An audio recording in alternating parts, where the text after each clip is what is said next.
Hello good people of YouTube and welcome to my hobby channel, and in this video I'll be taking a quick look at these rock towers that I built recently. Now I didn't do a step-by-step YouTube video for this because I wasn't in the right frame of mind. Those of you who follow my posts on Facebook and on YouTube will know that my mental health took a bit of a hit recently. These things happen, it's all part of the journey. And I just needed to pull myself around with a little bit of quiet hobby on my own. But obviously I wanted to share the results of that with you. And also, if you follow my channel, you will know that I'm quite open about my mental health struggles. So it's a big part of my life and it has an impact on everything. Like any illness, I have good days and bad days, and Christmas was particularly difficult.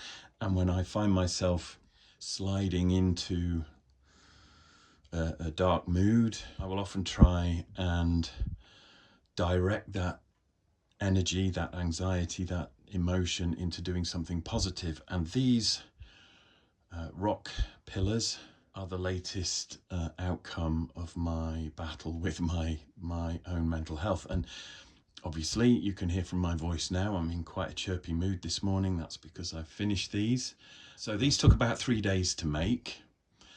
And before I explain how I did it, even though I didn't have the energy to do a step-by-step guide, I just wanted to say a big thank you to everyone who did reach out. I appreciate the kind words, the support, the gestures of goodwill, and I also appreciate some of you sharing your own mental health struggles with me. At the end of the day, we're all human beings and we all have our own traumas and our own struggles to deal with. And the result of all of this is that I'm beginning to find a really nice community forming around my channel, and I'm extremely grateful for that. I need to make sure that my hobby channel remains a hobby channel, and every time I do a video, it's because I'm in a good place, it's because I want to share what I'm doing, and it's because I've got something exciting that I want to tell you about. If you are interested, I have written 2 modelling and painting books, one on science fiction miniatures, the other on fantasy figure painting. Both books are crammed with hints, tips and techniques to use in the hobby. These are available through the Crowwood Press or anywhere else that happens to stock them. So let's take a closer look at these rock towers that I've built. So I've basically made these out of polystyrene or styrofoam. I think you call it in the States. So I dug out an old hot wire cutter, handheld thing that runs on batteries, and I just started carving these shapes into rectangular columns of polystyrene. There were also some flat sheets as well, which I used to create the more horizontal looking rocks. As I said, I wasn't in a good enough place to do a how-to video. I just wanted to immerse myself in some hobby, so I didn't actually film the process. I will do in the future because I want to make desert scenery and ice pillars and stuff like that. So I will be tackling some wargaming terrain projects on my channel this year, but I've got here just an offcut. I kept this in case I wanted to test any glue or paint or anything on this. This is a damaged piece, but actually it shows here how I've cut away a piece that I used. And basically I took a hot wire cutter. This is a very old, very cheap one, and it's really not ideal for the job, but plug the batteries in, switch it on, and this wire heats up here, and then you can just drag it through the polystyrene or the styrofoam. I can't do a demonstration at the moment because this thing chewed through 12 batteries, drained them all whilst I was building those. So after carving and assembling my rock pillars and gluing them together, I then had a structure that I basically needed to protect. Lots of people, when you watch their hobby videos, use Mod Podge. I never have. I've always mixed my own right from being a young kid in the 70s, so it's just a habit that I'm into. I've also never actually found myself in a shop in front of a tub of Mod Podge to think, oh yeah, let's buy it and give it a go. So I know lots of people use it, but you don't have to have it, is what I'm saying. Now, I protected the polystyrene from bumps, scrapes and bangs by mixing a good quality PVA wood glue, ideally one that dries waterproof, with some artist acrylic paints. Now, I didn't use modelling paints for the base coat because artist acrylics are a lot cheaper and you're covering a large area. So a healthy dollop of PVA glue with some black and some white paint added to it to get me the battleship grey that I wanted for the basic colour of the rocks. And then hopefully you can see, if I zoom in, that there is a sort of stippled rough texture to this. I also bought a bag of play sand. Now, you can buy modelling sand if you want to from a hobby store, but it tends to be expensive in terms of the quantity that you get. If you go to a garden centre or something and you get play sand, that's usually quite fine. There's no big bits of grit or dirt or anything in it, and basically one bag will last you a lifetime. So I've got some play sand that I scoop in and add to my PVA and paint mix when I'm building terrain like this, and I just painted it all over in a plain dark battleship grey. You can kind of see there what it looked like, where I've just painted this little bit of damage under here that when it stood on the ground just looks like a bit of a crack, which is fine. So painted all of them grey, made sure that I'd covered everywhere in all the undercuts, the recesses and the cracks. It did take a whole morning to paint these in a basic flat grey like that. Then I left them to dry. I then used some modelling paint, light grey modelling paint. I think it was an old Citadel foundation paint, just to dry brush over the entire rock structure.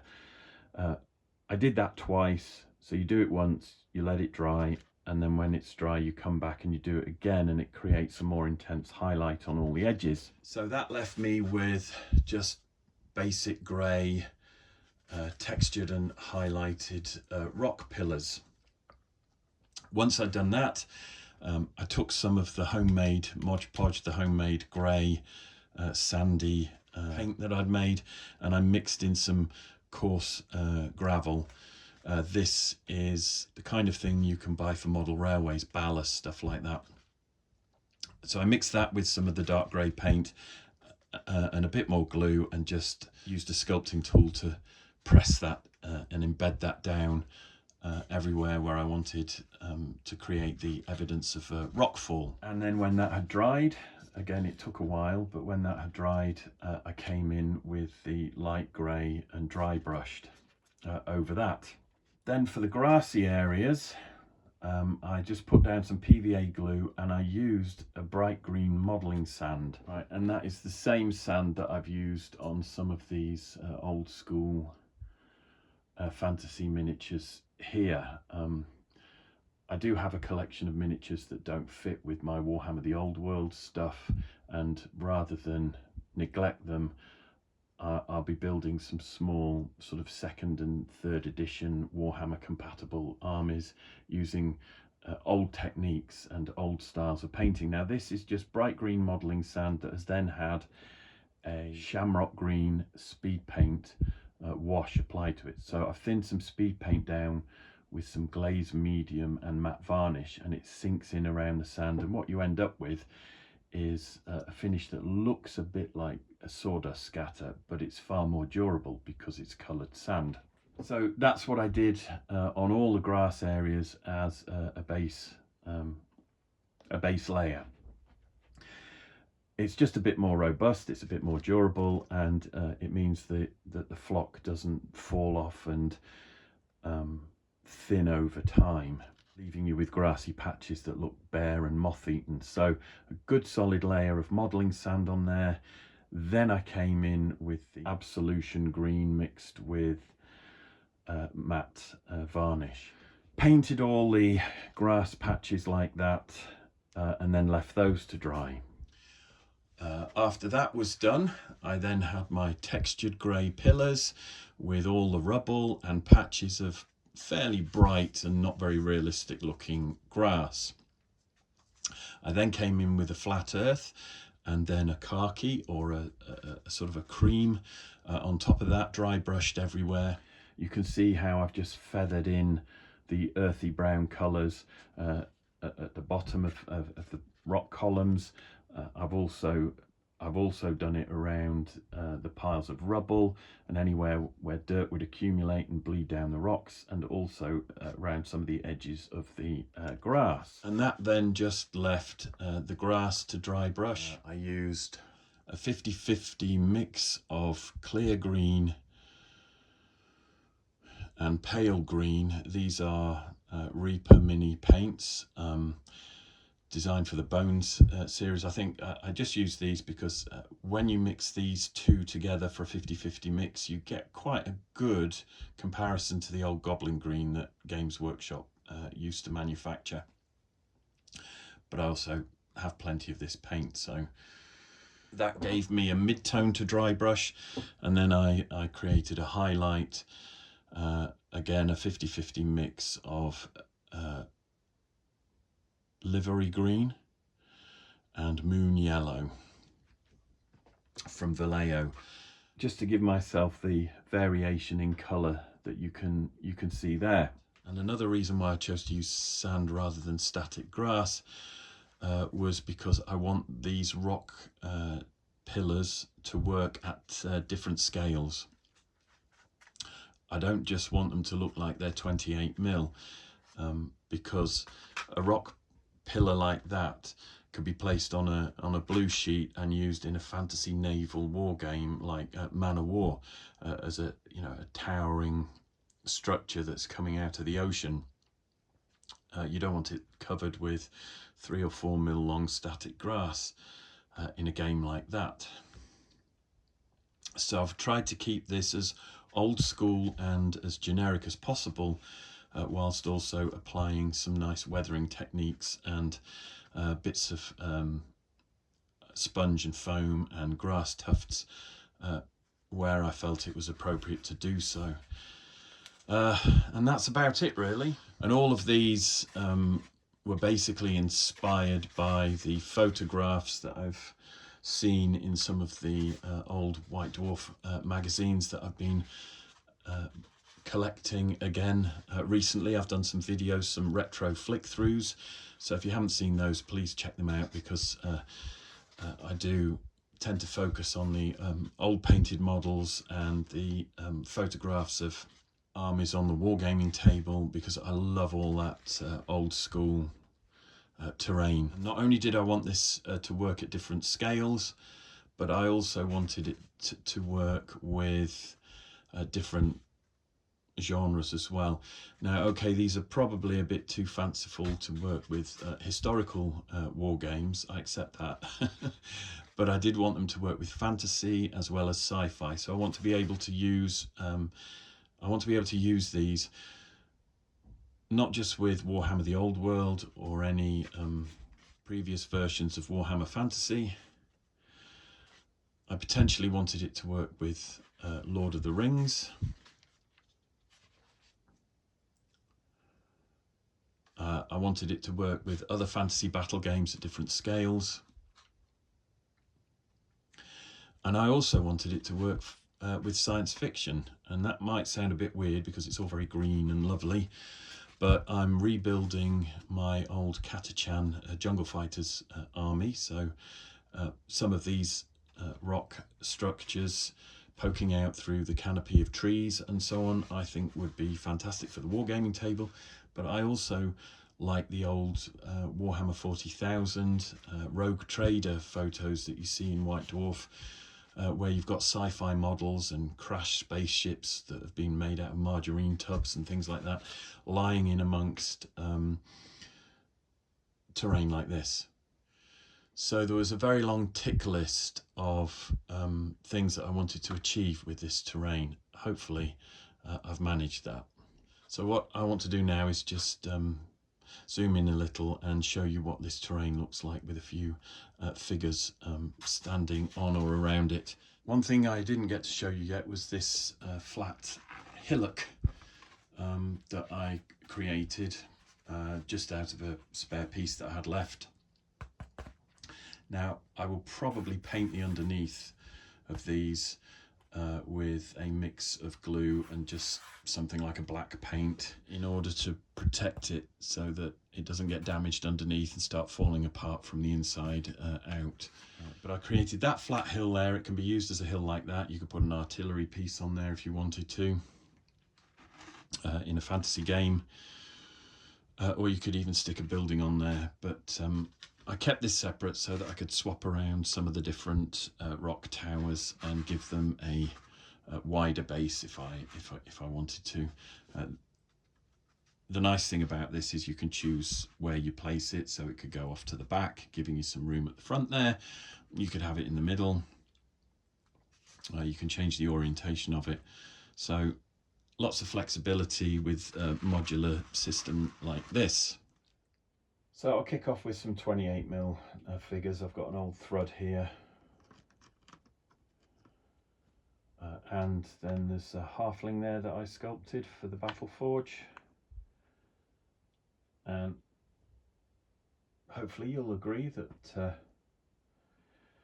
that the style of the terrain looks really good with these miniatures. I think it works quite nicely.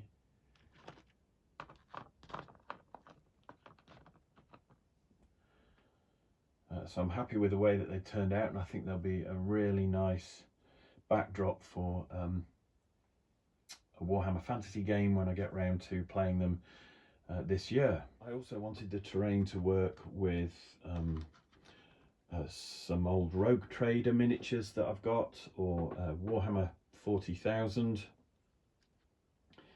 Here are two miniatures from my collection. I've been painting up some old school Tyranids in the colour schemes from the 1990s. I do actually have two of those Screamer Killer Carnifexes, but this one here, but this second one here is one that I dropped and I'm in the middle of repairing, and that's an old Chaos Space Marine with a paint job on it that's probably about 15 years old. And I'm hoping when I get round to finishing these and rebuilding some of the old 40k armies that I used to have, that they will look really good on terrain like this. Sticking with the sci-fi theme, I've got some Reaper Miniatures Space Mouselings here. Now I think I've got somewhere in the region of about 20 of these miniatures, but these are the only 5 that I started painting. But these are going to form my Space Mouselings chapter, and they will be Imperial Cheese Twists. It's an old paint job again, but I should be able to revamp these without too much trouble. And yeah, I think they'd look pretty cool fighting on and in and amongst terrain like this. I think I mentioned earlier in the video that I also wanted this terrain to work with Lord of the Rings. I have quite an extensive collection of the old miniatures from the early 2000s, and I am in the process of restoring, renovating and revamping some of those. So I wanted to be able to use terrain like this in any Middle-earth strategy battle games that I play this year. And here we've got Frodo and Sam with Gollum. And I think for modular terrain made using old school modelling techniques, the effect is still pretty cool. This is from Perfect 6, so it's a 6mm building, and as I said before, I wanted my terrain to work with small scale miniatures like this, and hopefully you'll agree that it does.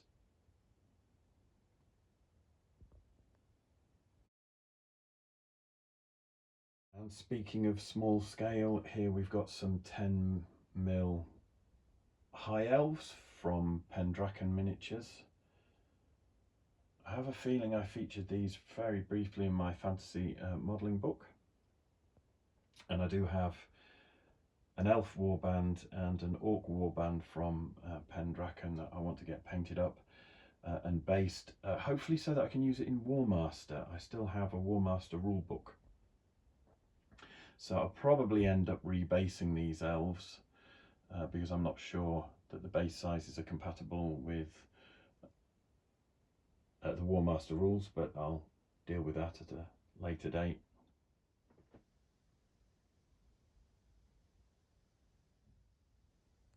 But I hope you agree that these rock towers also work with the smaller scale miniatures like this, and that was why I felt it was important just to keep the foliage down to these sort of clumps of sponge and various other bits of scatter.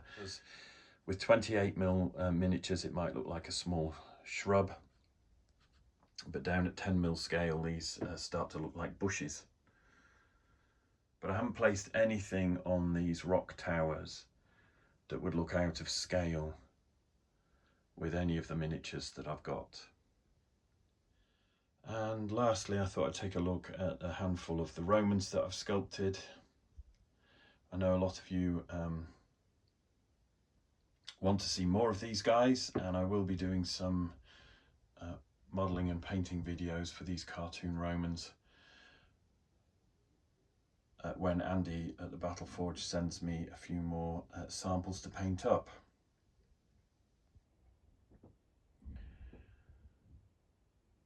But hopefully you can see here what they look like. It's quite a simple paint job, nothing too complicated, because I needed to paint them in a style that complemented the cartoon appearance. There we've got a couple of Roman spies hiding in some shrubs on the hillsides.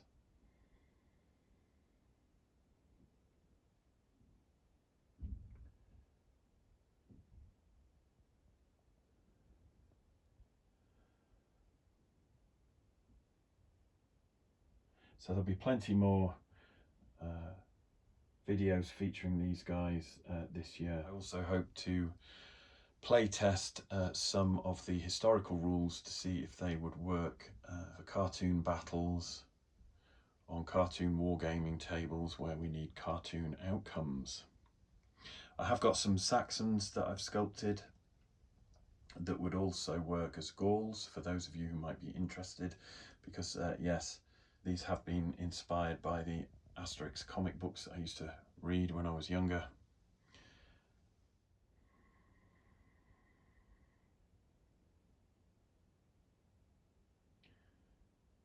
So hopefully Andy can get me some more metals to paint.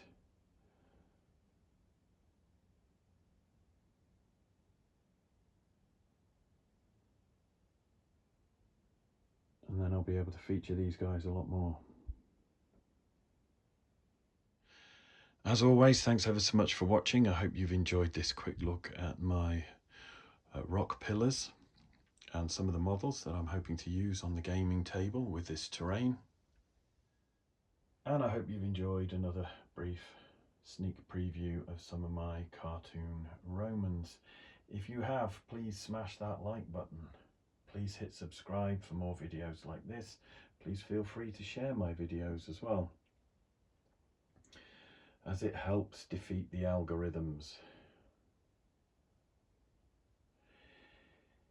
If you'd like to leave a comment, please do, but please keep those comments kind and respectful for the sake of everyone who watches this channel, not just me. More than anything though, take care of yourselves, have fun hobbying, and I'll see you in the next one.